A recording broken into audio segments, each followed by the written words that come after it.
നിങ്ങൾ തന്നെ പറഞ്ഞുണ്ടാക്കുന്ന ഒരു സാധനമാണ്. ഇവിടെ ആരും അന്വേഷിച്ചു പോകുന്നില്ല. ഞാനൊരു കാര്യം ചോദിക്കട്ടെ, അല്ല സഖാവേ, ഈ പറഞ്ഞ സാധനം കറക്റ്റാണ്. ഈ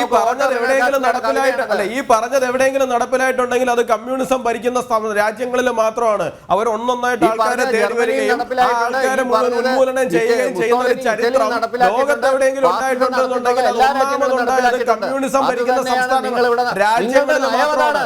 കമ്മ്യൂണിസം ഭരിക്കുന്ന രാജ്യങ്ങളിൽ മാത്രമാണ്. നിങ്ങൾ ഇവിടെ കുറച്ചു നേരത്തെ പറഞ്ഞല്ലോ, ഒരു വ്യക്തിയെങ്കിലും ഭയപ്പെട്ട് ജീവിച്ചു കഴിഞ്ഞാൽ ആ രാജ്യം സമാധാനപൂർണ്ണമല്ല എന്നുള്ള കാര്യം. കാസർഗോഡ് ഒരു പാവപ്പെട്ട സ്ത്രീ 2 ദിവസങ്ങൾക്ക് മുമ്പ് കരഞ്ഞു പറയുന്നുണ്ടായിരുന്നു, അവർക്ക് CPM-കാരെ പേടിച്ചിട്ട് അവരുടെ തെങ്ങിൽ നിന്ന് തേങ്ങ ഇടാൻ പോലുള്ള അവസ്ഥയില്ല എന്നുള്ള കാര്യം. അപ്പൊ അവർ ഈ രാജ്യത്ത് പേടിച്ചല്ലേ ജീവിക്കുന്നത്? അങ്ങനെ നോക്കി കഴിഞ്ഞു കഴിഞ്ഞാൽ കുറെ ആൾക്കാർ ഇവിടെ പേടിച്ച് ജീവിക്കുന്നുണ്ട്. കണ്ണൂരിൽ ചെന്ന് കഴിഞ്ഞാൽ ചിത്രലേഖ എന്ന് പറഞ്ഞിട്ട് ഒരു ഓട്ടോ ഡ്രൈവർ ഉണ്ട്, അവരെ ഓട്ടോ ഓടിച്ച് ജീവിക്കാൻ സമ്മതിക്കില്ല. നിങ്ങളുടെ പാർട്ടി ഗ്രാമങ്ങളിൽ ചെന്ന് കഴിഞ്ഞാൽ അവിടെയുള്ള ആൾക്കാരെ വഴി നടക്കാൻ പോലും നിങ്ങളെ സമ്മതിക്കാറില്ല. അങ്ങനെ നോക്കി കഴിഞ്ഞു കഴിഞ്ഞാൽ കമ്മ്യൂണിസം നിലനിൽക്കുന്ന സ്ഥലങ്ങളിൽ ഒരുപാട് സ്ഥലങ്ങളിൽ ഭയപ്പെട്ട് തന്നെയാണ് ജീവിക്കുന്നത്. ആദ്യം നിങ്ങൾ സ്വന്തം കണ്ണിലിരിക്കുന്ന ആ കോലം എടുത്ത് കളഞ്ഞിട്ട് മറ്റുള്ളവരുടെ കണ്ണിലേക്ക് നോക്കണം. അതാണ് എനിക്ക് ആ വിഷയത്തിൽ പറയാനുള്ളത്. ആരെങ്കിലും ഭയപ്പെട്ട് ജീവിക്കുന്നു അത് പറയാൻ വേണ്ടി ബൈബിൾ വേണമല്ലേ? അതിനെങ്കിലും ബൈബിൾ എടുത്ത് പറഞ്ഞാൽ നല്ല കാര്യമാണ്. നിങ്ങൾ എന്താണ് നിങ്ങൾ ഈ അനാവശ്യ വിഷയങ്ങളിൽ എന്തിനാണ് സാറേ മതം വലിച്ചിടുന്നത്? നിങ്ങൾക്ക് മറ്റൊന്നും പറയാനില്ലേ?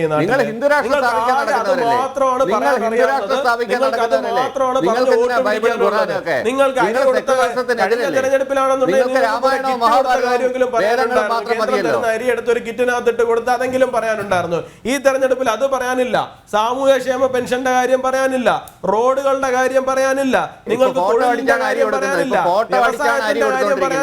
നിങ്ങൾക്ക് ഒന്നും തന്നെ പറയാനുള്ളത് മതം മതം മതം മതം. എന്നിട്ട് മറ്റുള്ളവരുടെ മെക്കിട്ടേക്ക് നിങ്ങൾ വന്ന് വിദ്യാഭ്യാസത്തിന്റെ കാര്യം പറയാനില്ല, സ്കൂളുകളുടെ കാര്യം പറയാനില്ല, പാലങ്ങളുടെ കാര്യം പറയാനില്ല. ഞങ്ങൾക്ക് പറയാനുള്ളത് കൃത്യമായിട്ട് പറയുന്നത് കൊണ്ട് തന്നെയാണ് ഞങ്ങൾക്ക് ഇന്ത്യയിലെ ജനം വോട്ട് ചെയ്യുന്നത്. നിങ്ങൾക്ക് കുറച്ചെങ്കിലും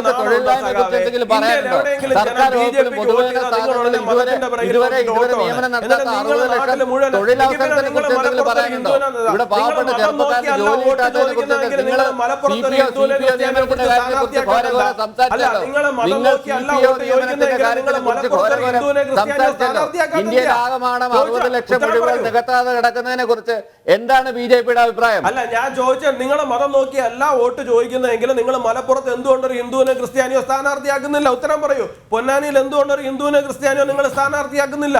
ഉത്തരം പറയൂ. നിങ്ങളെ കോട്ടയത്ത് എന്തുകൊണ്ടൊരു ഹിന്ദുവിനെ മുസ്ലിമിനെ സ്ഥാനാർത്ഥിയാക്കുന്നില്ല? പറയൂ. കോട്ടയം പാർലമെന്റിൽ എന്തുകൊണ്ടാണ് നിങ്ങൾ അങ്ങനെ ചെയ്യുന്നത്? പത്തനംതിട്ടയിൽ എത്തുമ്പോൾ നിങ്ങൾ എന്താ അങ്ങനെ ചെയ്യുന്നത്?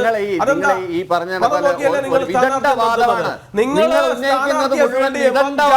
മതം സകല ക്രൈറ്റീരിയാസ് നോക്കി അതിന് സ്യൂട്ടാവുന്ന കാൻഡിഡേറ്റിനെ നോക്കി ഇടുന്ന ഒരു പാർട്ടിയാണ് CPM. ആ CPM വന്നിരുന്ന് മറ്റുള്ളവരെ ഉപദേശിക്കാനുള്ള യാതൊരു യോഗ്യതയും നിങ്ങൾക്കില്ല. അങ്ങനെ ചെയ്യാറേ ഇല്ല. BJP അങ്ങനെ ചെയ്യാറില്ല. എല്ലാ രാഷ്ട്രീയ പാർട്ടികളും CPM ചെയ്യുന്നുണ്ട്. അപ്പൊ അതങ്ങ് സമ്മതിച്ചാൽ മതി. മറ്റുള്ളവരുടെ നേരെ മാത്രം വിരൽ ചൂണ്ടണ്ട. നിങ്ങൾ അത് ഭംഗിയായി ചെയ്യുന്ന ഒരു പ്രസ്ഥാനം തന്നെയാണ്. ഈ ചർച്ചയിലേക്ക് വിശ്വാസങ്ങളിലേക്ക് വലിച്ചിട്ടാണ് നിങ്ങൾ തന്നെയല്ലേ ഒരു MLA സ്ഥാനം പോലും ഇല്ലാതെ വട്ടപൂജ്യമായി പോയത്?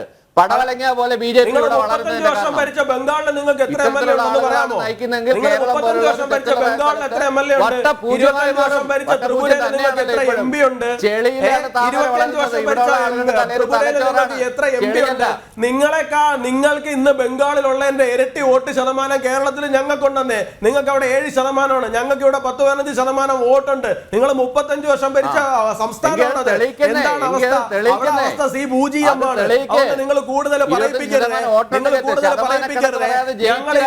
അല്ലല്ല ജയറാജ സഖാവേ, ഞങ്ങൾ ഇതുവരെ കേരളം ഭരിച്ചിട്ടൊന്നുമില്ല.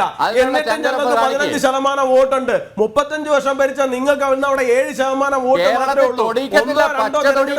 നിങ്ങൾക്ക് അവിടെ പാർട്ടി തന്നെ ഇല്ല. ഞങ്ങളെ നോക്കി പരിഹസിക്കരുത്. ഞങ്ങളുടെ ഏറ്റവും ദുർബലമായ സംസ്ഥാനമാണ് കേരളം.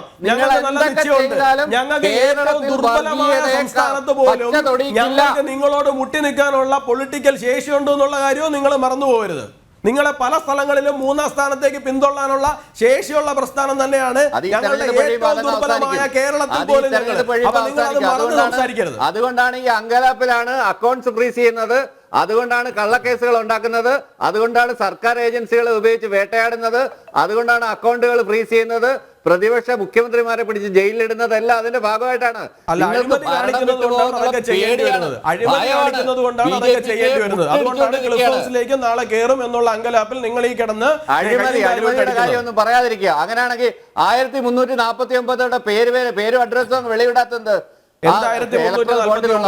1349 പേരുടെ പേര് മാത്രമേ ഉള്ളല്ലോ, അവരുടെ അഡ്രസ്സോടെ വെളിവിടാത്തത്. അതൊക്കെ വെളിവിടേണ്ട സമയത്ത് വെളിവിട്ടോളാം. നിങ്ങൾ ആദ്യം കൈതോലപ്പായയിൽ പൊതിഞ്ഞുകൊണ്ട്